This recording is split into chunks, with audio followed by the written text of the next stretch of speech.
Jésus m'a fait du bien. Tikana yembango. Ngolune poni kakanga. Pourtant tozala qui est belé. Jésus m'a fait du bien. Tikana yembango. Il a suffi à pour.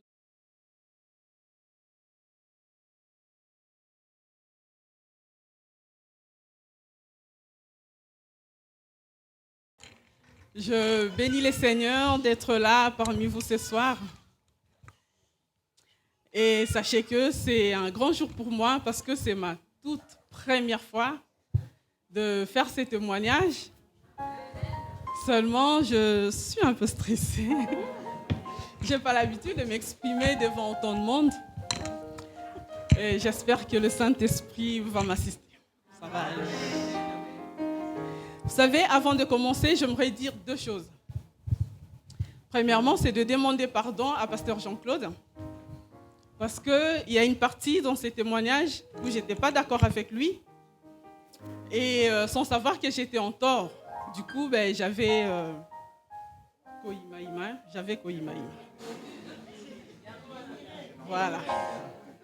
Et deuxièmement, je vous demanderai juste de me prêter votre attention parce que chaque détail de ces témoignages est important. Merci. Je vais prier. Tendre Père, je te suis reconnaissante pour ta gloire manifestée dans ma vie. Seigneur, je te dis merci pour ce moment tant entendu pour dire ces choses.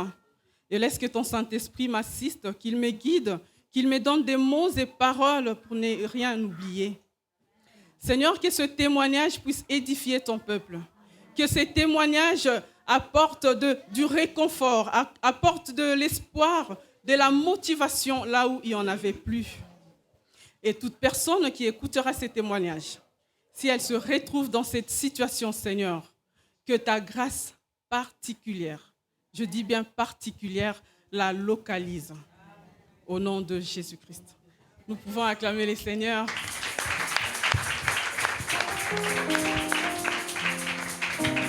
Vous savez, j'ai déjà entendu certaines personnes dire « Oui, j'ai déjà vu la main de Dieu dans ma vie, j'ai déjà vécu la main de Dieu dans ma vie, mais moi, ce soir, je vous dirai... » Moi, ce soir, je vous dirai que je vis la main de Dieu tous les jours de ma vie. À chaque problème, chaque situation qui m'arrive, il y a toujours un témoignage après cela. Le pasteur, il est là et il est saturé des témoignages de ma part. Voilà, il y a une époque, j'habitais Bruxelles. J'étais à la place en naissance, pas très loin d'ici. Puis j'ai déménagé pour Etterbeek pour finir à Forêt, avant de rejoindre mon mari en France. Et quand j'étais à Etterbeek, j'ai eu à traverser de passes, mais très, très, très mauvaises. Ma vie était vraiment stagnée. Rien ne marchait dans ma vie. Rien du tout. J'avais pas de papier, j'avais pas de boulot. J'avais fait la procédure d'asile qui n'avait pas abouti. J'ai fait la procédure humanitaire qui n'a pas marché non plus. Donc j'ai encaissé des ordres de quitter sur ordre de quitter. Ce qu'on appelle les OQTB, ordre de quitter le territoire belge. J'encaissais. Et voilà, j'étais vraiment au fond du gouffre. J'ai passé mes journées à Oloué chez le pasteur. À l'époque, maman Magui venait d'avoir Keren, donc je l'aidais dans des petites choses. Et voilà, donc faire de navettes ou Oloué et Etterbeek, c'était vraiment mon quotidien. Et à l'époque, je tiens à signaler qu'on priait à la maison la semaine comme le dimanche. Et je me rappelle, un dimanche, le pasteur nous avait enseigné sur le discernement. Et c'était dans le livre de Job 33, 14 à 15. Dans ma Bible, j'ai vraiment entouré ce passage parce que c'est par là que tout a commencé. Je ne sais pas si quelqu'un peut nous aider à lire ce passage. Au moins, vous aurez une idée sur de quoi je vais parler. Job 33, 14 à 15.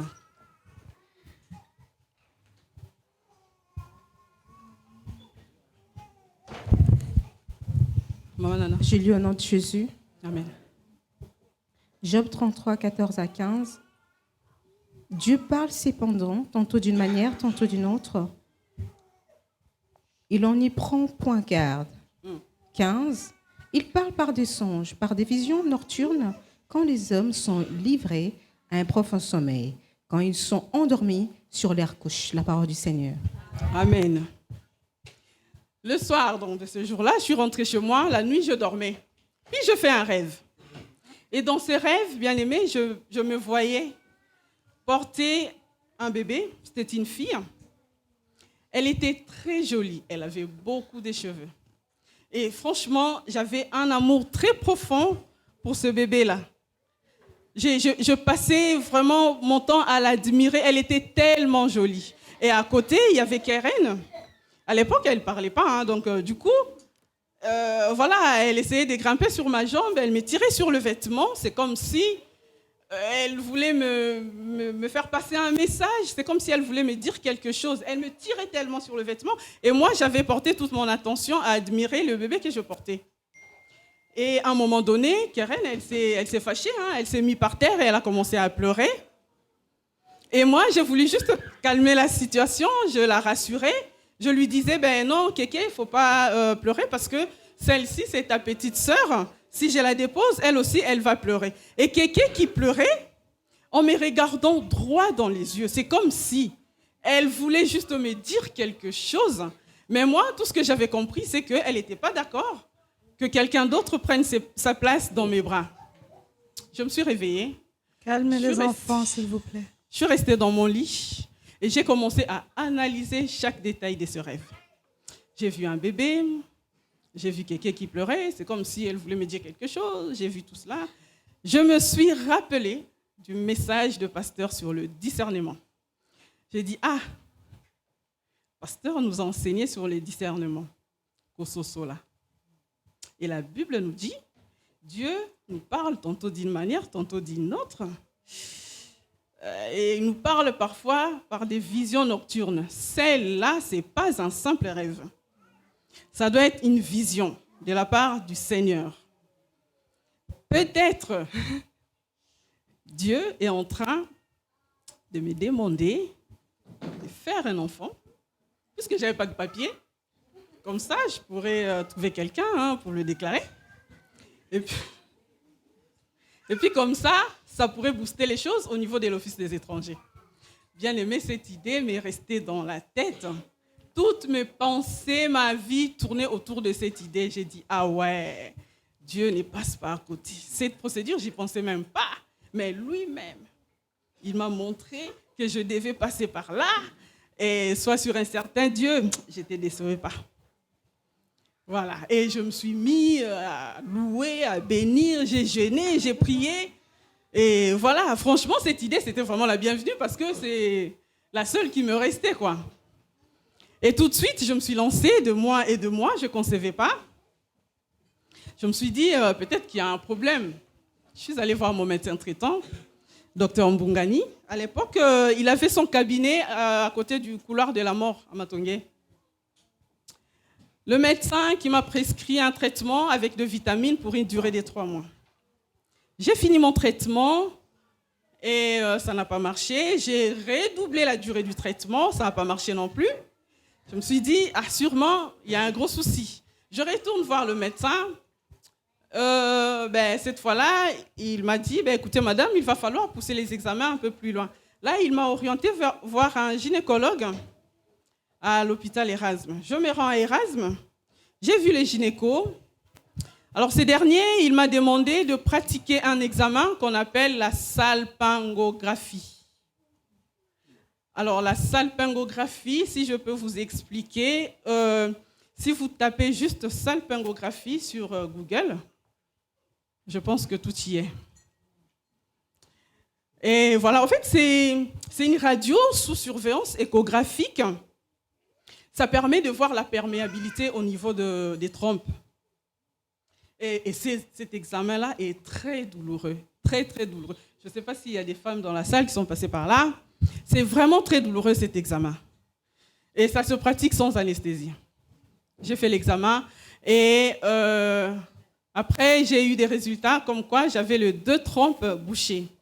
Et le médecin a été clair, hein, il m'a dit, écoutez madame, avec le 2 trompes bouchées, c'est impossible de concevoir de manière naturelle.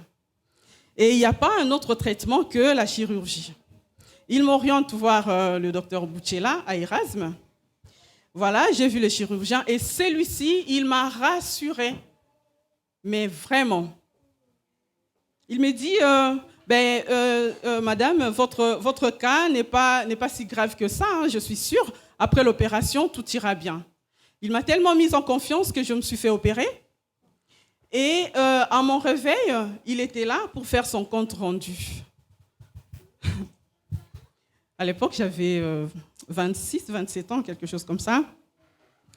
Et le médecin qui me dit, je suis désolée, madame, je n'ai pas réussi à déboucher vos trompes. Ceci dit, vous ne pouvez plus faire des enfants naturellement. Vous savez, une jeune femme de 26 ans qui auparavant, il n'a jamais eu d'enfant et on lui apprend que voilà, elle est stérile et que pour elle, c'est fini. C'est un choc. Évidemment, c'est un grand choc. Si tu n'as pas de nerfs solides, tu sombres dans la dépression. Hein, c'est vraiment un grand choc. Et puis, il a rajouté, mais par contre, je vous ai préparé un bon terrain pour la fécondation in vitro. Et pour cette procédure-là, je pense que ça va marcher. Je suis restée, vous savez, je n'étais pas intriguée. Je n'étais pas choquée du tout. Pourquoi ? Simplement parce qu'il y avait déjà une autre solution de proposer. Voilà. Donc, moi, dans ma tête, j'étais déterminée à atteindre mon objectif. Il fallait faire un enfant pour booster les choses, pour mes papiers et tout.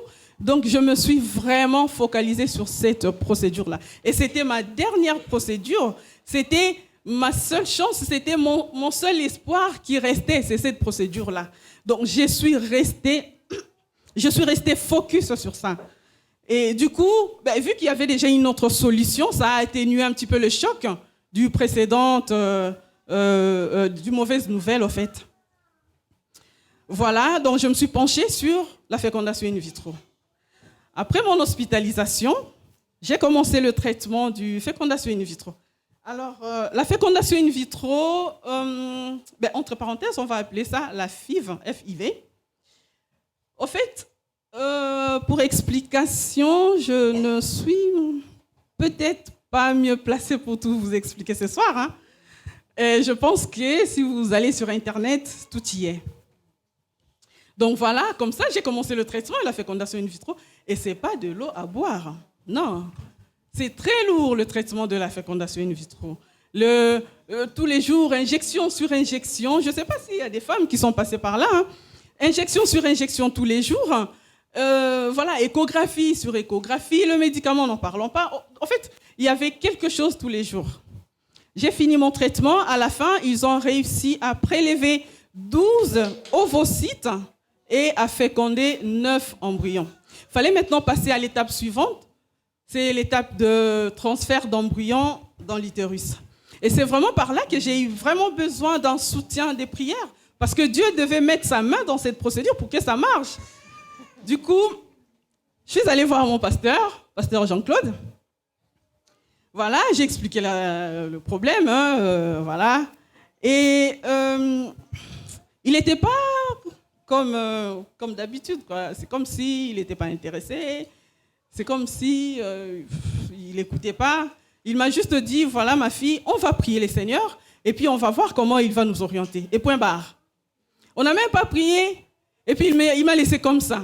Je me suis dit, c'est comme s'il n'est pas content pour moi. C'est comme s'il ne s'intéresse même pas, il n'a aucune question, il ne sait même pas pourquoi je suis arrivée jusque-là. Voilà, il était un peu bizarre. Donc du coup, je suis rentrée, j'ai fait le premier transfert, ça n'a pas marché. Alors, je vais vous dire, quand je partais pour faire le transfert, je prenais le métro. Et à mon retour, je devais prendre un taxi. C'était juste pour respecter les règles. Parce qu'il fallait pas, après les transferts, il ne fallait pas beaucoup marcher, il fallait éviter des débouts prolongés. il fallait rester, on s'est mis assise, ou soit carrément allongée, jambes croisées, surélevées, des choses comme ça. J'étais vraiment esclave de ça. Et ce qui me faisait un peu peur, c'est que pendant le transfert, bien-aimé, le médecin te dit, nous avons fait notre part. Vous avez fait la vôtre. Et l'avenir de cet embryon dépend de la nature. Laissons la nature faire sa part. Bien aimé par là, il m'a fait comprendre que malgré leur haute technologie, ils sont limités à un certain niveau. En fait, la vie de quelqu'un ne dépend pas de médecins. Ils ne peuvent pas assurer la continuité ou le développement ou la vie de cet embryon, bien aimé. Et là, ça me faisait un petit peu peur. J'ai dit, c'est comme s'ils ne sont pas sûrs d'eux, quoi. Voilà, j'ai fait les premiers transferts, échec. J'ai fait le deuxième transfert, échec. Je me suis dit, non, je ne peux pas continuer à encaisser des échecs. Et le pasteur m'avait dit qu'on allait prier, il ne me dit rien. Je retourne quand même le voir. Il sait, j'ai déjà demandé pardon. Parce que ce qui va sortir d'ici, il faut encaisser. Ah, je mens pas. Du coup, je suis retournée voir le pasteur. Cette fois-là, il me dit, j'ai prié les seigneurs. J'ai prié les seigneurs. Le Seigneur ne te voit pas dans cette procédure. Le Seigneur ne m'a pas dit que tu auras des enfants par cette procédure.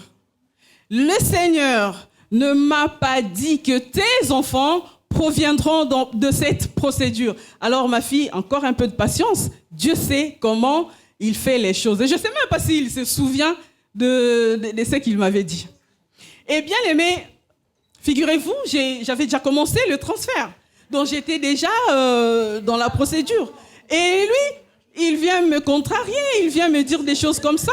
Et pendant qu'il parlait, moi, dans mon cœur, c'est comme s'il me poignardait. J'étais là, oh la poisse. La poisse, il me porte la poisse, celui-là, il me porte la poisse. Pasteur Aosso, la bienté.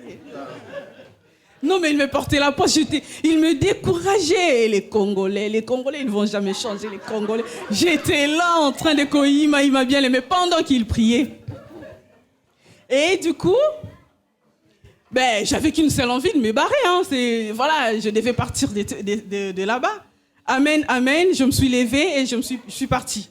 Et quand je suis partie, donc je sors de chez lui, j'ai fermé la porte après moi et je suis restée dehors devant la porte, bien aimée. Ah là, je ne lui ai pas loupé.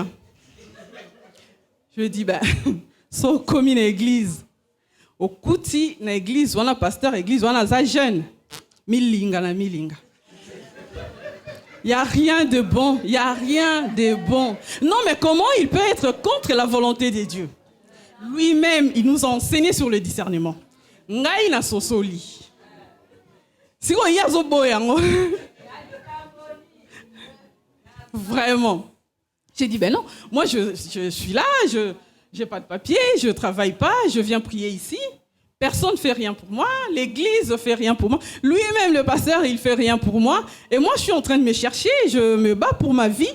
Dieu, par sa miséricorde, par la vision, a Pessinga Kopa Moana, pour échanger ma solo nangai.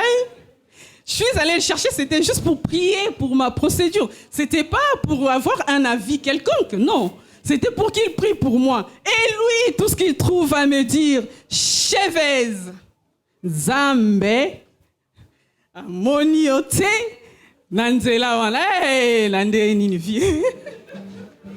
Nande Ninivie nangai. Nzamba monanga Nanzela wana, c'est moi qui suis déjà dedans. Nande Ninivie.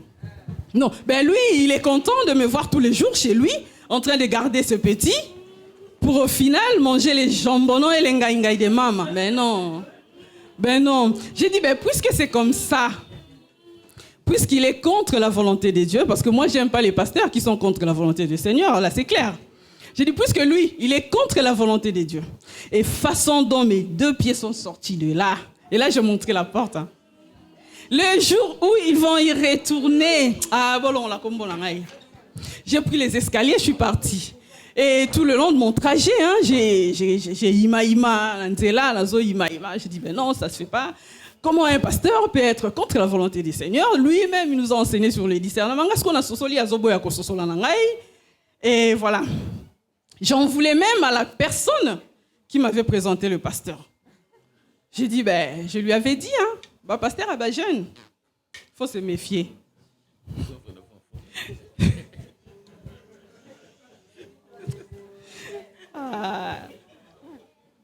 Voilà, je suis rentrée chez moi.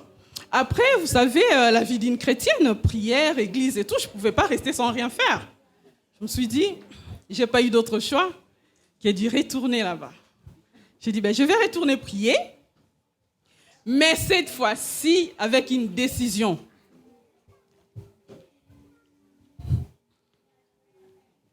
Vous êtes très attentifs. Hein? Que Dieu vous bénisse. J'ai dit, cette fois-ci, je vais retourner prier là-bas, mais cette fois-ci avec une décision. Randonna, pasteur. Randonna, pasteur. Je ne lui parlerai plus de mes problèmes. Le faire asseoir, le raconter tout ce qui concerne ma vie, plus jamais. Je suis retournée prier, voilà, à la maison, on priait les uns pour les autres et tout, ça se passait bien. Et moi, entre-temps, j'avais ma procédure à côté, je faisais des prières un peu spéciales. Voilà, j'ai fait le 3e transfert, échec. Là, ça commence un petit peu à me travailler. Et il y a une voix qui me dit, et si seulement le pasteur avait raison? J'ai dit, ben non, il ne peut pas avoir raison. Il ne peut pas avoir raison. Moi, Dieu m'a montré, c'est moi qui ai vu la vision, c'est moi. Donc moi, je ne fais qu'accomplir la volonté de Dieu. Donc le pasteur ne peut pas avoir raison. Après, je me suis dit, il ne faut pas que je continue à gaspiller les embryons. Il faut, voilà, je vais me donner une dernière chance pour le 4e transfert. J'ai dit, bon, ben, le 4e transfert, ça va être une dernière chance. Si ça ne marche pas, j'arrête. Mais ce que je sais, c'est que Dieu s'élève toujours le dernier. Donc, puisque le 4e transfert, c'est mon dernier transfert, donc Dieu va mettre la main. Et en même temps, je faisais des prières un peu particulières. Et ça consistait à quoi? J'ai demandé à Dieu de confondre toute personne qui s'opposait à ma procédure genre. Et entre guillemets, je visais quelqu'un. Je visais quelqu'un bien aimé. J'étais là, Seigneur, confonds-le, confonds-le. Et parfois, j'en voyais même les feux, hein. Le feu par là, le feu. Il a pris cher. Hein. Et voilà, j'ai été faire le 4e transfert. Mon projet est voué à l'échec, bien aimé. Je me suis dit, peut-être que ces rêves n'étaient qu'une illusion. Hein. Voilà, peut-être que le pasteur avait raison, malgré que, voilà, peut-être qu'il avait raison. Et après, il faut savoir que quand ça ne marche pas, il ne faut pas forcer. Hein. Je me suis dit, ok, ben, je vais prendre le recul. Et puis, comme avait dit le pasteur, que Dieu sait comment il fait les choses, je vais voir qu'est-ce que Dieu peut faire de moi. Donc, j'ai arrêté la procédure. Je me suis dit, je vais quand même essayer de changer ma vie. Voilà, je ne sais pas comment, mais vivre un petit peu autrement. Et pendant cela, bien aimé, dans l'entretemps, qu'est-ce que je n'ai pas eu comme insulte, comme moquerie, les humiliations, bien aimées, de la part par mon entourage. Bon, après, on va dire ça entourage, juste pour vous épargner de certains détails. Voilà, toutes les injures qu'on peut proférer à une femme stérile, j'ai eu à vivre ça, bien aimé. Les ekomba là, ekomba, oui, j'ai eu ça. Les kissita par-ci par-là, oui, c'était moi. Et j'avais une préférée là, comment on dit?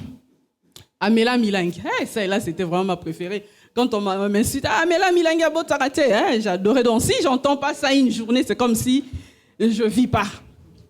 Voilà. Et seulement, tout ce qu'il faisait, c'est là, il voyait juste l'image de la personne. Ils voyaient l'image de la personne. Ce qu'ils oubliaient, bien aimé, c'est qu'il y a un arrière-plan. Amen. Il y a un arrière-plan derrière. C'est ce qu'ils ne voyaient pas. Bien aimé, en cherchant à changer ma vie, oh, je me suis retrouvée dans une situation plus compliquée qu'avant, plus pire qu'avant. Je me suis retrouvée dans des endroits bizarres, dans des lieux que personne ne peut souhaiter. Non, c'était très difficile pour moi, très difficile, il n'y avait pas d'issue. Non, mais quand je vous dis difficile, vous voyez comme on dit à Lingala, moto oyo. Je dirais même moto oyo est quelqu'un. Non, mais moto oyo est quelqu'un. Donc moi, j'étais vraiment rien, quoi. Et voilà, grâce à Dieu, j'ai survécu à cela. Et quand je suis sortie de cette situation, c'est vraiment là que je me suis donnée dans le Seigneur. Là, en vérité, en vrai. Je me suis donnée dans le Seigneur, je me suis donnée dans l'église, je me suis donnée à la prière. Je tenais même le finance de cette église. Hein. Et voilà, malgré ma situation, et voilà, Dieu m'a fait grâce. On m'a accordé un titre de séjour qui m'a permis à travailler. Et c'est là, ma vie a redémarré, quoi.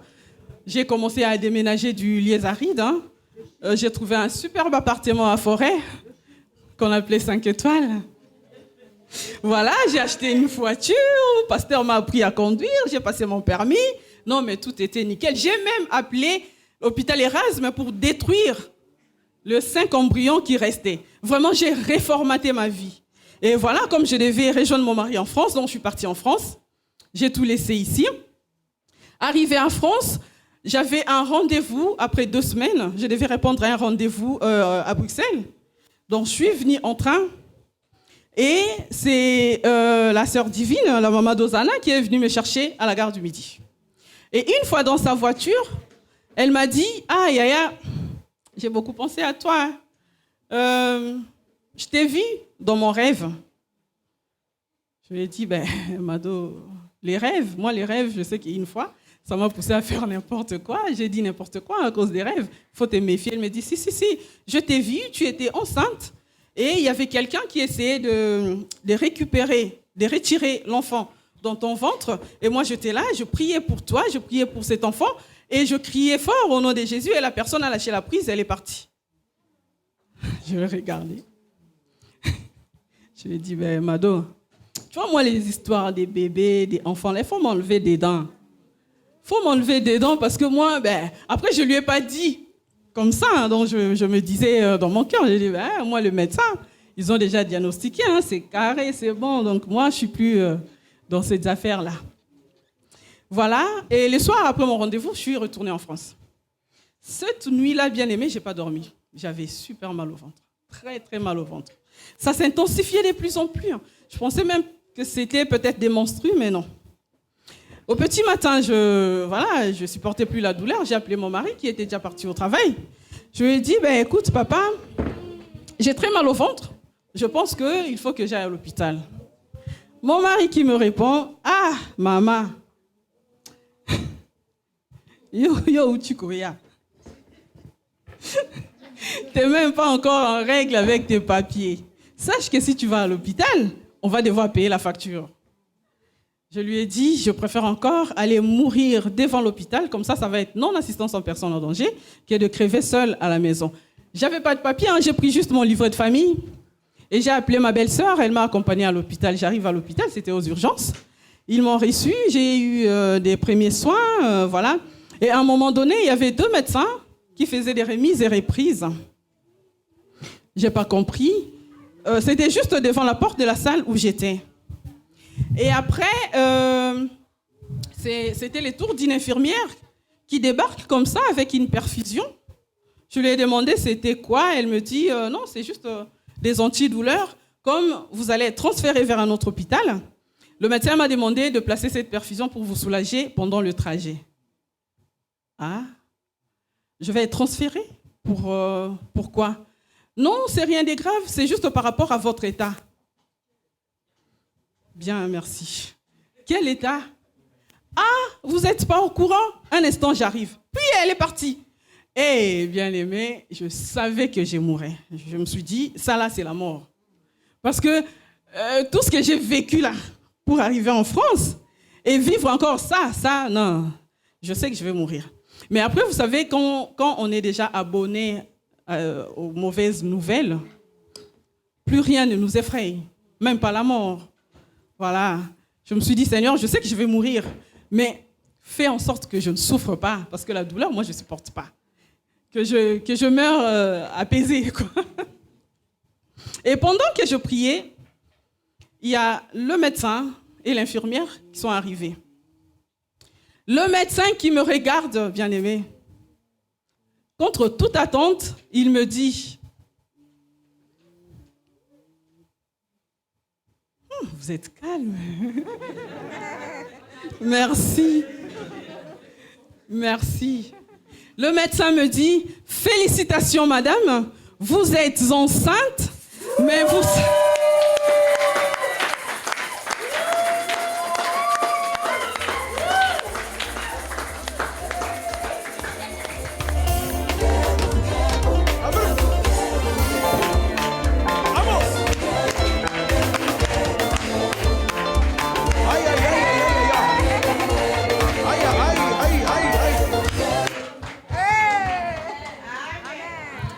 Voilà, donc le médecin me dit, voilà, félicitations madame, vous êtes enceinte, mais avec des douleurs au ventre, c'est pas des bons signes pour une femme enceinte. Raison pour laquelle on va vous transférer pour des examens complémentaires. Je le regarde. Je lui ai dit, c'est de l'arnaque. Bah oui. J'ai dit, c'est de l'arnaque. Oh, comment ça? J'ai dit, non, c'est impossible. Moi, vous savez, je viens de la Belgique.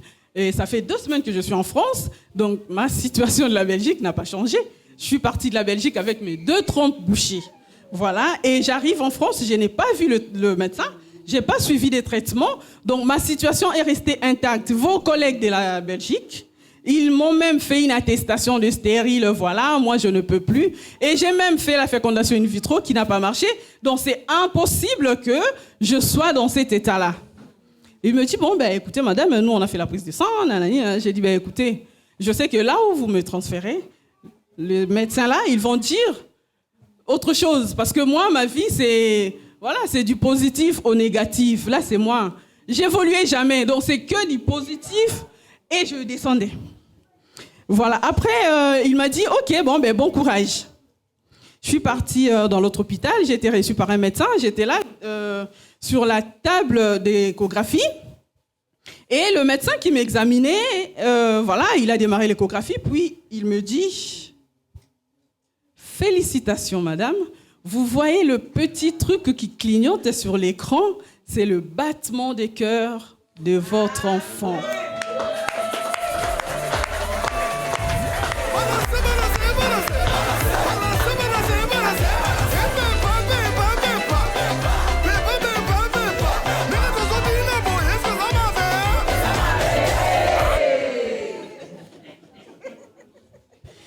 Du coup, bien-aimé, par là, je ne réalisais pas ce qui m'arrivait.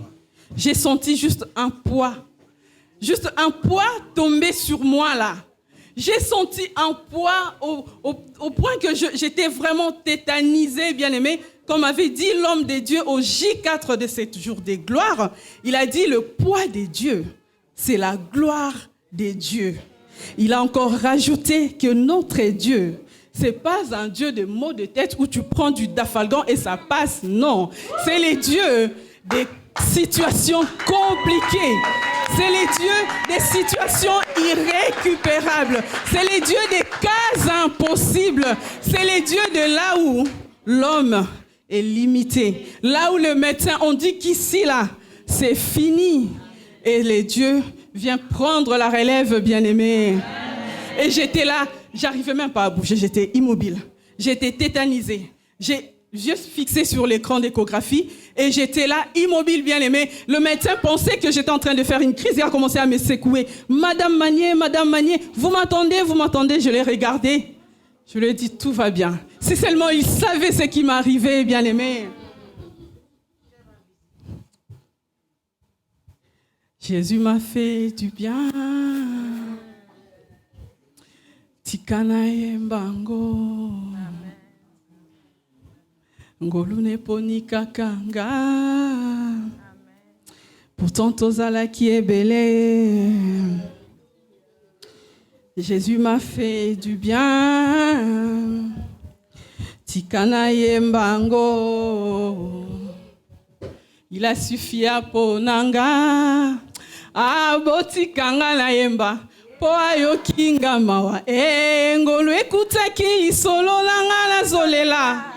Na banda kyomona leti nzamba zo umela. Et pourtant la liste na e jama longolanga. Abwakaka moto te. Soki ozala tembeta la foto nanga kala. Bomo inanga mobimba lelo ezotatola. Moto atelemia aboye jama kokokana. Na oyo nazalaki. Ngolo ekutaki lisolo nanga nazolela. Na banda kyomona leti nzamba zo umela.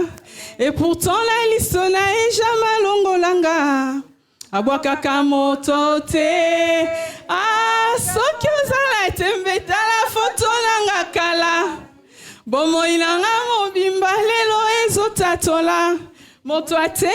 Amen. Acclamons le Seigneur, acclamons.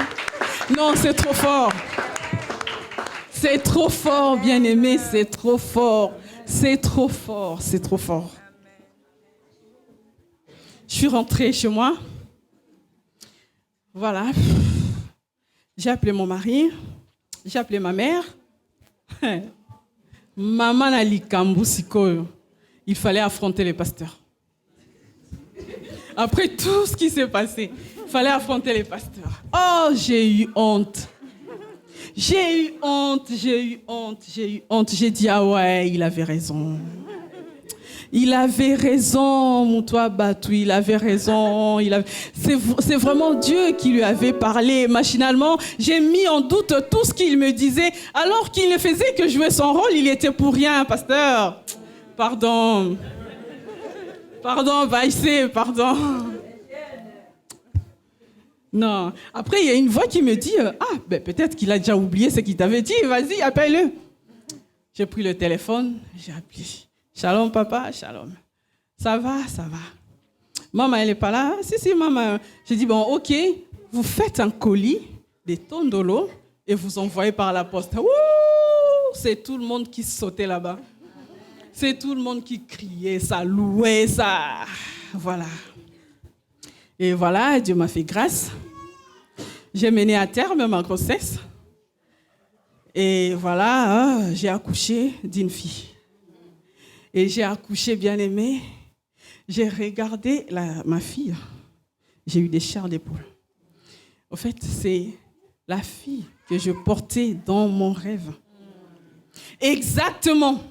Jolie, beaucoup de cheveux. J'ai eu des chairs d'épaule. J'ai dit, ces rêves-là, c'était réel. Cette vision, en fait, c'était réel. Et c'est moi qui ai mal discerné les choses. C'est moi qui ai mal interprété les choses. Mais la vision était bien réelle. Et peut-être que Keren voulait me dire quelque chose. Peut-être qu'elle me... Je sais pas, bien-aimé. Non, c'était trop fort. C'était trop fort.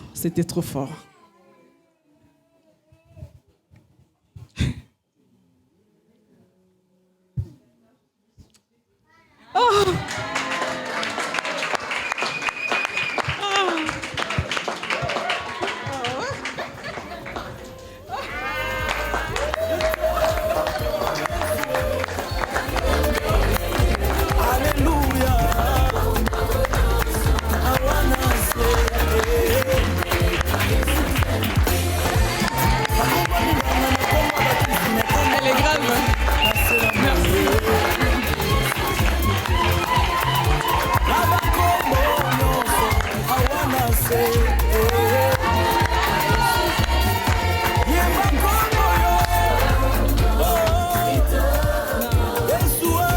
Non, mais c'est trop fort. Il n'y a que Dieu qui fait des choses comme ça, bien-aimés. Il n'y a que Dieu qui fait des choses comme ça. Nulle part ailleurs, bien-aimés. Perdez pas l'espoir. Non. Et puis écoutez à vos pasteurs quand ils vous disent des choses. Il faut le mettre en... Voilà, bien-aimés, que Dieu vous bénisse.